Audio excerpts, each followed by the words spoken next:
सुबलया और सुवर्णपुर में भारतीय जनता पार्टी पक्षर श्रद्धांजलि सभा अनुष्ठित मिलता सूचना अनुसार आज अपराह्न 1 घंटा समय सुवर्णपुर जिला सुबलया ग्राम पंचायत परिसर में वरिष्ठ बीजेपी नेता पूर्वतन राज्य सभापति तथा पूर्वतन भूपृष्ठ परिवहन मंत्री स्वर्गत डाक्टर देवेंद्र प्रधान वियोग में एक श्रद्धांजलि सभा अनुष्ठित हो मंडल सभापति शरद कुमार मिश्र तत्वावधान में अनुष्ठित श्रद्धांजलि सभा वरिष्ठ बीजेपी कर्मकर्ता राजेश कुमार सेठी समेत बहु कार्यकर्ता उपस्थित रही स्वर्गत आत्मा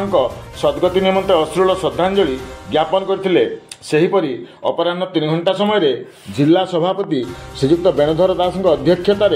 सुवर्णपुर स्वर्गत प्रधान उद्देश्य एक श्रद्धांजलि सभा अनुष्ठित होता बेले कार्यक्रम में जिलार शताधिक बीजेपी वरिष्ठ कर्मकर्ता योगदान पूर्वक श्रद्धासुमन अर्पण करथिले। एही क्रम में वरिष्ठ कर्मकर्ता माने स्वर्गत आत्मा सद्गति कामना करने सहित राज्य बीजेपी प्रति तांकर त्याग एवं बलिदान पर वक्तव्य रखिथिले।